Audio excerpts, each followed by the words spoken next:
জীবন দর্পণ অনুষ্ঠানের লক্ষ্য, উদ্দেশ্য ও আদর্শ। ৭ সমুদ্র ১৩ নদী পাড়ি দিয়ে আমরা এসেছি এখানে। ধীর লয়ে গড়ে উঠছে একটি কমিউনিটি, যার নাম বাংলাদেশি কমিউনিটি। আমরা হব ইউনাইটেড। পুরো আমেরিকায় আমরা থাকব এক সুতোয় বাঁধা। কমিউনিটির একের দুঃখে আমরা হব দুঃখী, অন্যের সুখে হব সুখী। কেউ কষ্টে পড়লে আমরা সবাই মিলে পাশে দাঁড়াবো, এক সুরে কথা বলবো। আমরা স্বপ্ন দেখব, আমরা জয় করব। আমাদের স্বার্থে আমরা একসাথে স্পিক আপ করব। কমিউনিটির একজনের বিপদে পাশে দাঁড়াবো সবাই। একের কল্যাণে সবাই মিলে ঝাঁপিয়ে পড়ব। কমিউনিটির জন্য আমরা হব অতন্দ্র প্রহরী। এই স্বপ্ন বাস্তবায়নে আমরা গড়ে তুলব bangladeshiprofessionals.com, যা হবে ৫০টি স্টেটের বাংলাদেশি কমিউনিটির সেতুবন্ধন। উত্তর আমেরিকায় বসবাস করা বাংলাদেশি কমিউনিটির কল্যাণই হবে আমাদের এই জীবন দর্পণ অনুষ্ঠানের লক্ষ্য, উদ্দেশ্য ও আদর্শ। তাই আমাদের কল্যাণে bangladeshiprofessionals.com এ রেজিস্ট্রেশন করে নিজেকে এক ধাপ এগিয়ে রাখুন ও কমিউনিটির পাশে থাকুন।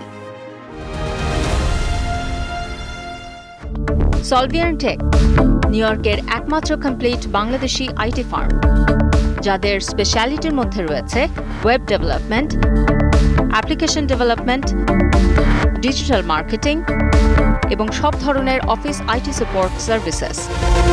সলভিয়ান টেক দিয়ে গড়ে তুলুন আপনার স্বপ্নের প্রজেক্ট। তাদের বিশ্বস্ত ও স্মার্ট সার্ভিস নিতে কল করুন 917-916-4104। ভিজিট করুন www.solviantech.com। Email sheikh.kabir@solviantech.com। জীবন দর্পণ অনুষ্ঠানের আমার প্রাণ প্রিয় দর্শক শ্রোতা, আজ আমি আপনাদের সাথে শেয়ার করতে যাচ্ছি কমন চোখে দেখা কিছু সার্ভিসের কথা। প্রিয় দর্শক, আজ আমরা 2025-এর প্রথম দিকে দাঁড়িয়ে আছি। আমাদের এই সুন্দর, উন্নত, কন্টিনিউয়াস জীবন বয়ে চলার পেছনে রয়েছে কিছু সার্ভিস, আর আমরা কন্টিনিউয়াসলি সেই সব সার্ভিস নিয়ে সামনে এগিয়ে যাচ্ছি। সুপ্রিয় দর্শক, চলুন দেখে আসি সেই সকল কিছু সার্ভিসের কথা। ধরুন, সবুজ সুন্দর ট্রি লাইন, যার কারণে জন্ম থেকে আমরা শীতল বাতাস ও অক্সিজেন পাচ্ছি। আমাদের সুন্দর লেক, নদী, বে নিয়মিত পরিচর্যার মাধ্যমে আমরা পাচ্ছি এর উপর দিয়ে বয়ে আসা শীতল ও সুন্দর বাতাস। নিয়মিত সব জায়গায় সুষম সাপ্লাই ও বন্টনের মাধ্যমে আমরা সুপেয় পানি পাচ্ছি এবং আমরা সেটা পান করে জীবন ধারণ করছি। রাতের আধারকে দূরে সরিয়ে স্ট্রিটগুলোকে আলোকিত করে মানুষের স্বাভাবিক চলাফেরাকে উপযোগী ও সহজ করে দিচ্ছে। বাসা ও অফিসের ময়লা আবর্জনা পরিষ্কার করা হয় সময় অনুযায়ী এবং সেগুলো পিক আপ করে নিয়ে যায়। বাসা ও অফিসের পয় নিষ্কাশন করার লাইনগুলোকে বিশেষ সার্ভিসের মাধ্যমে নিয়মিত চালু রাখা হচ্ছে। প্রচণ্ড গরমে, কনকনে শীতে স্ট্রিটগুলোকে পরিষ্কার করা হয়। স্নোয়ের সময় স্নো পরিষ্কার করে পথচারী ও যানবাহনগুলোকে চলাচলের ব্যবস্থা করা হয়। সুন্দর সুন্দর পার্ক ও খেলার মাঠ তৈরি করে শিশুদের বিনোদনের ব্যবস্থা করা হচ্ছে। টর্নেডো, ফ্লাড, দাবানলের মতো প্রাকৃতিক দুর্যোগে মানুষকে রেস্কিউ করা ও তাদের খাদ্য, পানি, কাপড় দিয়ে সাহায্য করা হচ্ছে। মশা নিধন, পোকামাকড় থেকে আবাসিক এলাকাগুলোকে মানুষের বাসযোগ্য করে রাখার ব্যবস্থা করা হচ্ছে। এখন প্রশ্ন হচ্ছে, আমরা কি একবারও চিন্তা করে দেখেছি কারা পেছন থেকে এই সার্ভিসগুলো দিয়ে চলেছে? কে বা কারা তাদের পেছন থেকে, অদৃশ্য থেকে এসব কাজকে সমন্বয় করে চলেছে? আর এই সার্ভিসের পেছনে যে বিপুল অর্থ প্রয়োজন, সেটাই বা কে দিচ্ছে অথবা কোথা থেকে আসছে? এই বিপুল অর্থের সবটাই আসছে আমার আপনার দেয়া ট্যাক্স থেকে। সেই ট্যাক্স নিয়েই আজকে আমরা কথা বলবো। তার আগে এই জীবন দর্পণ অনুষ্ঠানে আপনাদের সবাইকে সাদর আমন্ত্রণ জানাচ্ছি। নিউ ইয়র্ক থেকে শেখ এনামুল কবির লুলু ও আমার সঙ্গে রয়েছেন আমি ফাহমিদা লিনা। ডিয়ার ভিউয়ার্স, আমাদের সাথে থাকার জন্য আপনাদেরকে অনেক ধন্যবাদ। জব করা বাবা মা যে ডে কেয়ারে শিশুদেরকে রেখে যান, সেই ডে কেয়ার সিটি দ্বারা পরিচালিত। স্কুল, কলেজ সব সিটি দ্বারা পরিচালিত। এইসব সার্ভিস আমরা পেয়ে আসছি শত শত বছর ধরে, যার শেষ কোথায়, কবে কেউ জানে না। এটা চলছে, চলবে অনন্তকাল ধরে। কিন্তু আমরা কখনো কি চিন্তা করে দেখেছি এই সার্ভিসগুলো কে বা কারা দিয়ে চলেছে? কে বা কারা তার পেছন থেকে অদৃশ্য থেকে তাদের সকলকে সমন্বয় করে চলেছে? সত্যি আশ্চর্য। এই সার্ভিসের পেছনে যে বিপুল অর্থের প্রয়োজন হচ্ছে সেটা কোথা থেকে আসছে বা কে বা দিচ্ছে? হ্যাঁ, এই বিপুল অর্থের সবটাই আসছে আমার আপনার দেয়া ট্যাক্স থেকে। সেই ট্যাক্স নিয়েই আজ আমরা কথা বলবো। আমাদের দেশের এবং সমাজের গুরুত্বপূর্ণ কিছু অসঙ্গতি আপনাদের সামনে আজ তুলে ধরব। আমাদেরকে আরেকটু পরিষ্কার করে বুঝিয়ে বলবেন প্লিজ। ধরুন আপনি কোনো লোকাল গ্রসারি অথবা রেস্টুরেন্ট অথবা ডলার স্টোরে গেলেন। সেখানে দেখবেন ক্যাশিয়ার বা সেলার আপনাকে বলছে সেল করা প্রোডাক্টের দাম ক্যাশে পে করলে ট্যাক্স লাগবে না, কিন্তু ক্রেডিট কার্ডে পে করলে ট্যাক্স দিতে হবে। অর্থাৎ কোনো প্রোডাক্টের মূল্য যদি $90 হয় এবং ক্যাশে পে করা হয় তবে তাতে ট্যাক্স লাগবে না, অর্থাৎ $90 দিলেই চলবে। আর ক্রেডিট কার্ডে পে করলে হয়তো আপনাকে $100 দিতে হবে, অর্থাৎ কার্ডে পে করলে ট্যাক্স দিতে হবে। কেন? তা কেন হবে? কারণ এই সেলার যদি ক্যাশে পে নিতে পারেন তাহলে ওই সেলার কোনো প্রুফ রাখবেন না এবং সিটিকে কোনো ধরনের কোনো ট্যাক্স দেবেন না। কিন্তু যদি পেমেন্টটা ক্রেডিট কার্ডে নেন তাহলে তিনি ইনকামটি লুকাতে পারবেন না। এই সেলের এগেনস্টে তাকে অবশ্যই ট্যাক্স দিতে হবে সিটিকে। ও নো, তারপর? আবার অন্যদিকে তাকালে দেখবেন এই সকল বিজনেসে যে সকল এমপ্লয়ি কাজ করছে তাদের মেজরিটি ক্যাশে তাদের স্যালারি ড্র করছে এবং স্যালারির পরিমাণ কম্পারেটিভলি অনেক কম, কারণ সিটির রুল অনুযায়ী তাকে পে করতে গেলে তার পে রেট অনেক বেড়ে যেত এবং এমপ্লয়ার এবং এমপ্লয়ি দুজনকেই সমভাবে ট্যাক্স দিতে হতো। সেটির রেকর্ডও থাকবে। কিন্তু কেন? কারণ এখানে দুজনেই সিটিকে অফ দ্য রেকর্ড রাখছে শুধুমাত্র টেম্পোরারি কিছু বেনিফিট পাবার জন্যে, কিন্তু প্র্যাকটিক্যালি দুজনই দুজনার ফিউচারকে থ্রেটের মধ্যে ফেলছেন। সেটা কেমন? আপনার প্রশ্নের উত্তরে বলবো বিষয়টি এমপ্লয়ারের দিক থেকে একরকম আর এমপ্লয়ির দিক থেকে অন্য রকম। আমি দুটো বিষয়ে ডিফারেন্ট করেই তুলে ধরছি। ফার্স্ট আমি এমপ্লয়ার দিকটা বলবো। এমপ্লয়ার কম রেটে এমপ্লয়ি হায়ার করে ক্যাশে পে করে রেকর্ড রাখছেন না এবং প্রফিট মার্জিন কম দেখিয়ে ট্যাক্স কম দিচ্ছেন। অন্যদিকে কম রেটে এমপ্লয়ি হায়ার করার কারণে ওই এমপ্লয়ার কোনো ধরনের কোনো রেসপন্সিবিলিটি নিতে হচ্ছে না। তাতে এমপ্লয়ার অনেকগুলো এক্সপেন্ডিচার থেকে হেডেক মুক্ত থাকছেন। কেমন রেসপন্সিবিলিটি বা কেমন হেডেক? আসলে কি বলতে চাচ্ছেন? সেটা হচ্ছে এমপ্লয়ার যদি ওই এমপ্লয়িকে অন রেকর্ড হায়ার করতেন তাহলে তাকে এই প্রসিডিওরগুলো মেনে চলতে হতো।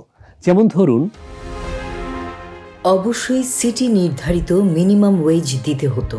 এমপ্লয়ারের নাম, অ্যাড্রেস, সোশ্যাল নাম্বার অবশ্যই অফিসিয়ালি রেকর্ড রাখতে হতো। 40 আওয়ারের ওপরে গেলে বা ডেইলি 8 ঘন্টার উপরে কাজ করলে ওভারটাইম পে করতে হতো।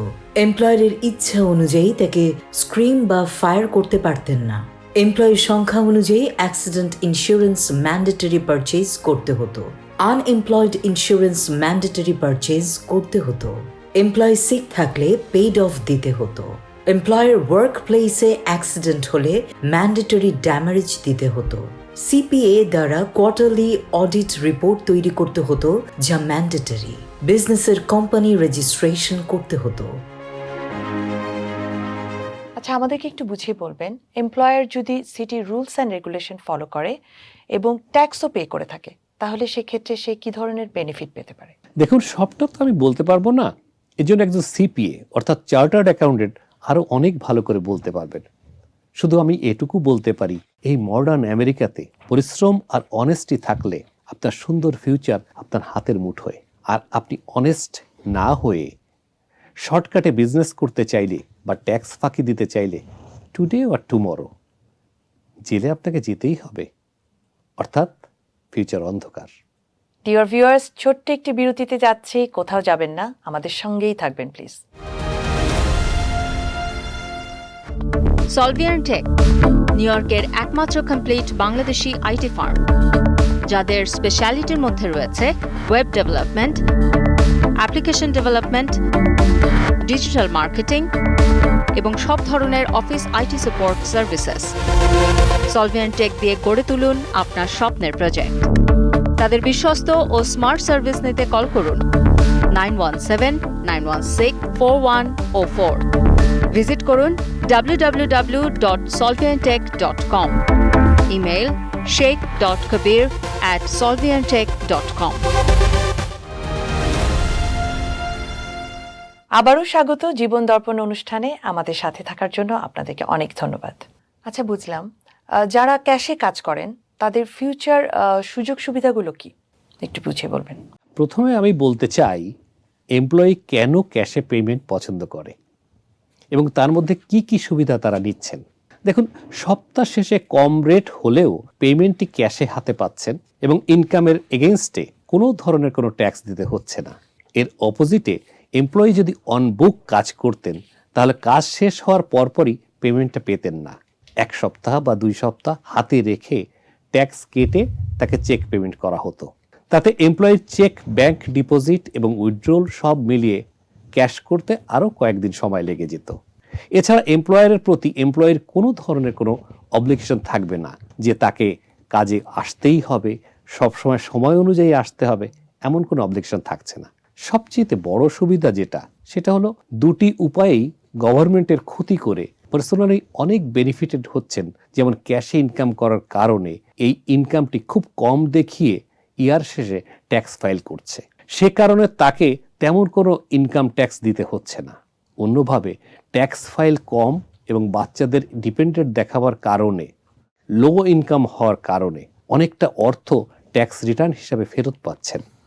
আবার লো ইনকাম হওয়ার কারণে ইভিটি, ফুড স্ট্যাম্প, নগদ ক্যাশ অ্যাসিস্ট্যান্স সিটি থেকে গ্রহণ করছেন। কেউ কেউ লো ইনকাম দেখিয়ে হাউজিং বেনিফিটও নিচ্ছেন। আর সবচেয়ে বড় বেনিফিট হলো সিটি থেকে হেলথ ইন্স্যুরেন্স পাচ্ছেন লো ইনকাম হওয়ার কারণে। এর মাধ্যমে ফ্রি ডাক্তার, সব ধরনের টেস্ট, সার্জারি, মেডিসিন সব ফ্রি পাচ্ছেন। এসব থেকে কোনো ধরনের কোনো হেলথ ইন্স্যুরেন্স প্রিমিয়াম সে পে করতে হচ্ছে না তাকে। জি, এটা তো বুঝলাম। আমাদের দর্শকদের উদ্দেশ্যে এবার বলবেন, ট্যাক্স ফাঁকি দেওয়ার কারণে এমপ্লয়াররা কিভাবে ক্ষতিগ্রস্ত হচ্ছেন। হ্যাঁ, এটার মধ্য দিয়ে এমপ্লয়াররা পার্সোনালি নিজেদের ফিউচার ক্ষতিগ্রস্ত করছেন। যেমন কম ট্যাক্স দেওয়ার কারণে, কম সোশ্যাল সিকিউরিটি ডিডাক্ট করার কারণে ফিউচার বেনিফিট কমে যাচ্ছে। কম ট্যাক্স দেওয়ার কারণে তাদের ক্রেডিট হিস্ট্রি তৈরি হচ্ছে না। এ কারণে তারা ফিউচারে বড় কোনো পারচেজ করতে গেলে অথবা বাড়ি, গাড়ি, বিজনেস পারচেজ করতে গেলে তাদের অ্যাপ্লিকেশন অ্যাকসেপ্টেড হচ্ছে না, অর্থাৎ তারা ক্রেডিটর দ্বারা রিজেক্টেড হচ্ছেন শুধুমাত্র লো স্কোর থাকার কারণে। কোনো বড় অ্যাক্সিডেন্ট অথবা কোম্পানি লে অফ হওয়ার কারণে জব হারিয়ে আনএমপ্লয়েড হলে আনএমপ্লয়ি বেনিফিট কম অ্যামাউন্ট পাবেন, সেটি দিয়ে ফ্যামিলি মেনটেন করা খুবই কঠিন হবে। বাচ্চাদের ভালো কোনো প্রাইভেট কলেজ বা ইউনিভার্সিটিতে ভর্তি করাতে গেলে টিউশন ফি দেওয়ার কথা চিন্তা করে তারা কোনো স্পেশালাইজড হায়ার এডুকেশনে ভর্তি করাতে পারছেন না বাচ্চাদের। তাদের ছেলে মেয়েদের ব্রিলিয়ান্ট হওয়া সত্ত্বেও তাদেরকে বাদ পড়তে হচ্ছে শুধুমাত্র লো ইনকামের কারণে। দেশ থেকে কোনো আত্মীয় স্বজন আনতে গেলে লো ইনকাম হওয়ার কারণে তারা কখনোই ফাইন্যান্সিয়াল সাপোর্ট দিতে পারছেন না অফিসিয়ালি। ও নো, এমপ্লয়াররা তাহলে কম ট্যাক্স দেওয়ার কারণে কি ধরনের ক্ষতির সম্মুখীন হবেন ইন ফিউচার? হ্যাঁ, আমাদের অনেক এমপ্লয়ার গোল্ডেন ফিউচার নষ্ট করে। ছোট্ট বেনিফিট দেখতে গিয়ে তারা সত্যিই তাদের ফিউচার নষ্ট করছে।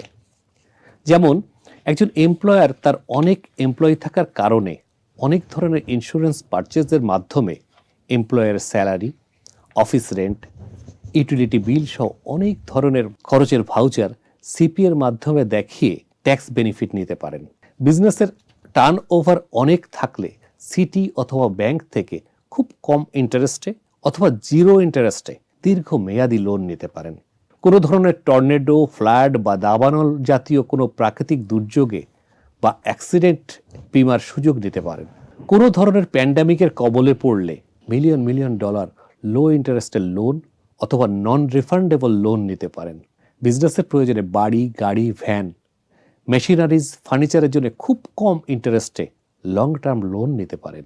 মিস্টার কবির, আমাদের দর্শকদের উদ্দেশ্যে এবার একটু বলবেন, আমরা যদি ট্যাক্স না দেই বা ট্যাক্স কম দেই, সেই ক্ষেত্রে আমরা ইন ফিউচার কি ধরনের ক্ষতির সম্মুখীন হতে পারি? দেশের সিটিজেনরা যদি ট্যাক্স না দেন তাহলে এই সব সার্ভিস বন্ধ হয়ে যাবে।